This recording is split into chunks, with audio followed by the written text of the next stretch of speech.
अस्सलाम वालेकुम दोस्तों, कैसे हो आप सब? खैरियत से हो? इस वीडियो में हम बात करने वाले हैं इंडिया से जो लोग पहली बार सऊदी अरब में आ रहे हैं, तो वो लोग सऊदी अरब आने के बाद उनको काम पसंद नहीं आ रहा है या कपिल पसंद नहीं आ रहा है, तो उनका सवाल है कि किस तरीके से हम अपने देश वापस जा सकते हैं। इसके अलावा ऑलरेडी जो लोग काम कर रहे हैं, कफिल या कंपनी से भागे हुए लोग हैं, जिन पर हुरूब लगा है या ID उनका एक्सपायर है, तो वो लोग किस तरीके से तनाजुल ले सकते हैं या फिर फाइनल एग्जिट लेकर अपने देश कैसे वो लोग जा सकते हैं। तो ऐसे लोगों का सवाल होता है कि एम्बेसी जाने के बाद एम्बेसी वाले सुनते नहीं है, तो घर बैठे उनका काम कैसे हो सकता है। तो इस वीडियो में मैं आप लोगों को इस तरह का सवालों का जवाब देने वाला हूं, तो वीडियो को लास्ट तक जरूर देखें। तो चलिए वीडियो को शुरू करते हैं। तो वीडियो को अब तक आपने लाइक नहीं किया है तो वीडियो को सबसे पहले लाइक कर दे। इसके अलावा चैनल को सब्सक्राइब कर दे, क्योंकि इस चैनल पर मैं आप लोगों के लिए इस तरह का हेल्पफुल वीडियो लाते रहता हूँ। तो चलिए वीडियो को शुरू। Hello guys, my name is Zain and you are watching Zain Saudi vlogs. आप सभी का अपने चैनल पर स्वागत है। तो सबसे पहले हम बात कर लेते हैं सऊदी अरब में जो लोग न्यू वीजा पर पहली बार आ रहे हैं, तो उनमें से ज्यादातर बंदे फ्रेशर है, लेकिन कुछ बंदे जो है रिटर्नर भी है। तो ऐसे बंदे सऊदी अरब में आने के बाद मुझसे सवाल कर रहे हैं कि मुझे काम पसंद नहीं आ रहा है या फिर कपिल पसंद नहीं आ रहा, तो किस तरीके से मैं अपने देश वापस जा सकता हूँ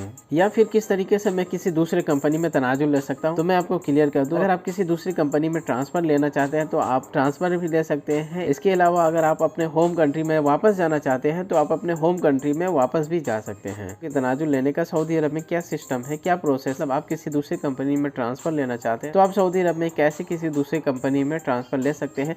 तो इसके लिए आपको, अगर सऊदी अरब में आए हुए 90 डेज कंप्लीट हो गए हैं और आपका ID मतलब आपका इकामा नहीं बना है, तो इस केस में आप तनाजुल किसी भी कंपनी में आप ट्रांसफर ले सकते हैं। इंडिया से जब आप नए वीजा पर आए हो सऊदी अरब में, तो सऊदी अरब में आने के बाद जिस कंपनी में आप आए हो या जिस कपिल के पास आए हो, अगर वो 90 डेज तक मतलब 3 महीने तक अगर आपका इकामा नहीं बनाता है, तो आप किसी दूसरे कंपनी में तनाजुल ले सकते हो, ट्रांसफर ले सकते हो। इसके लिए आपका कपिल या आपका कंपनी का परमिशन का जरूरत नहीं है। लेकिन जब आप सऊदी अरब में आए हो तो आपका कपिल या कंपनी 90 डेज के अंदर अगर आपका इकामा, आपका ID बना दिया है, तो हम 2 सालों तक किसी भी दूसरी कंपनी में तनाजुल या कफाला नहीं ले सकते हैं। आप कफाला या ट्रांसफर उस वक्त ले सकते हो जब आपका कंपनी या आपका कफील आपको परमिशन दे, उस वक्त आप किसी दूसरी कंपनी को आप ज्वाइन कर सकते हो। अगर आपका कफील या कंपनी आपको टाइम पर सैलरी नहीं दे रहा है या फिर आपका 3 महीने 6 महीने से आपका सैलरी रोक कर रखा है, आपका सैलरी नहीं दे रहा है, इस बात का अगर आपके पास सबूत है, उस सबूत को ले जाकर मकतब आमिल में जमा कर, वहाँ पर जाकर आप अपने प्रॉब्लम को बताएं कि कफील या कंपनी टाइम पर सैलरी नहीं दे रहा है। इसके अलावा जो उसके घर पे बहुत ज्यादा प्रॉब्लम हो रही है, जो सैलरी मुझे बताया गया था वो सैलरी भी नहीं दे रहा है, या फिर एग्रीमेंट पे जितना सैलरी लिखा था वो सैलरी आपको आपका कफील या कंपनी नहीं दे रहा है, तो इस कंडीशन में आपको मकतब आमिल जो है तनाजुल का परमिशन दे देगा। तो आप सऊदी अरब में रहकर ही आप किसी भी दूसरे कंपनी को ज्वाइन कर सकते हो, किसी भी कंपनी में ट्रांसफर ले सकते हो। अगर आपका कंपनी या कफील आपको सैलरी नहीं दे रहा है या फिर सैलरी आपका रोक कर रखा है, तो इस कंडीशन में आपको लेबर कोड या फिर लेबर लॉ का सहारा जरूर लेना चाहिए। ये आपके लिए बहुत ही जरूरी है। सारे परदेसी भाई मुझसे सवाल किया कि मुझे सऊदी अरब में आए हुए 6 महीने हो गए हैं, 10 महीने हो गए हैं, यहाँ पर मुझे बहुत ज़्यादा हैरेसमेंट हो रहा है, मेरा कफील या कंपनी मुझे टाइम पर सैलरी नहीं दे रहा है, तो मैं सीधा अपने घर, अपने होम कंट्री जाना चाहता हूँ। तो इस केस में मुझसे कंपनी या कफील जो है मुझसे 10,000 रियाल का डिमांड कर रहे हैं। तो इस केस में मैं किस तरीके से अपने होम कंट्री को जा सकता हूँ। सऊदी अरब में जो लोग पहली बार नए वीजा पर आ रहे हैं, तो सऊदी अरब में अब तो आप आ गए, सऊदी अरब के कंपनी में किस तरह के बंदे काम करते हैं ये तो आपको मालूम नहीं है। बहुत सारे बंदे ऐसे मिलेंगे आपको जो कंपनी में ही काम करते हैं 5 साल से 10 साल से, लेकिन जब आपको देखेंगे आप नए बंदे आए हो तो आपको मोटिवेट करने के बजाय और हिम्मत देने के बजाय आपको डीमोटिवेट करते हैं। मतलब आपको कंपनी का शिकायत करेंगे कि कंपनी टाइम पर सैलरी नहीं देता है, कपिल अच्छा नहीं है, बंदे अच्छा नहीं है, काम ज़्यादा है, वगैरह वगैरह।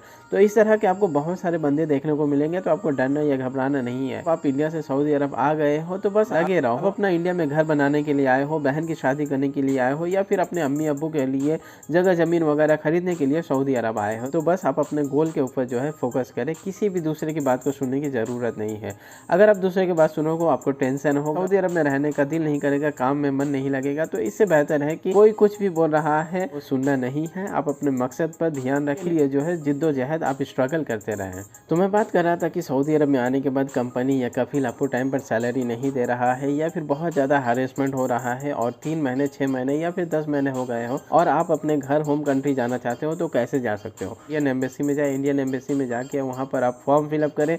फॉर्म फिलअप करने के 1 से 1.5 महीने के अंदर जो है आपको फॉर्म क्लियर हो जाता है, आपका एग्जिट जो है वो लग जाता है। जब आपका एग्जिट लगता है तो आपके कफील के पास एक नोटिफिकेशन जाता है, लेकिन उसके इख्तियार में नहीं है, उसका पावर ये नहीं है कि फाइनल एग्जिट को वो कैंसिल कर दे। जब किसी भी कंट्री का एम्बेसी या लेबर कोर्ट अगर फाइनल एग्जिट लगाता है तो आपका कफील का इख्तियार में, आपका कफील का ये पावर नहीं होता है कि आपका फाइनल एग्जिट को कैंसिल कर दे। आप अगर अपने होम कंट्री में जाना चाहते हो तो आपको टेंशन नहीं लेना है, आप सीधे इंडियन एम्बेसी जाए, वहाँ पर जाने के बाद फॉर्म फिलअप करें। फॉर्म फिलअप करने के 1 से 1.5 महीने के अंदर आपका फाइनल एग्जिट लग जाता है। उसके बाद आप अपने होम कंट्री को जा सकते हैं। एक बात मैं यहाँ पर और क्लियर कर दूं, अगर आपका कफील या कंपनी आपका फाइनल एग्जिट लगाता है तो ये पावर है कि वो आपका फाइनल एग्जिट कभी भी कैंसिल कर सकता है। लेकिन अगर कोई गवर्नमेंट ऑफिस से आपका फाइनल एग्जिट लगता है तो आपके कफील के पास नोटिफिकेशन तो जाता है, लेकिन आपका कफील का ये पावर नहीं है कि वो आपका फाइनल एग्जिट को कैंसिल कर दे।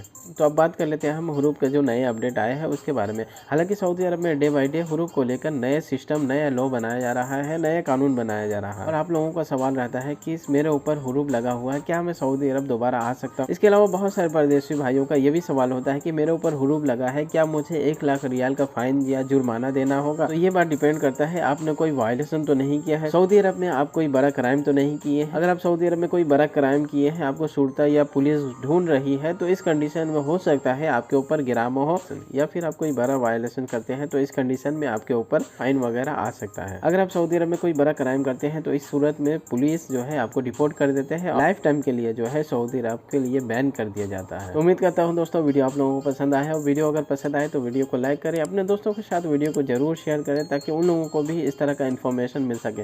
और चैनल पर अगर आप नए आए हैं तो चैनल को सब्सक्राइब जरूर कर दें, क्योंकि इस चैनल पर मैं आप लोगों के लिए इस तरह का इन्फॉर्मेटिव वीडियो लाते रहता हूँ। इसके अलावा वीडियो से रिलेटेड कोई भी क्वेश्चन हो तो आप मुझे कमेंट बॉक्स में पूछ सकते हैं।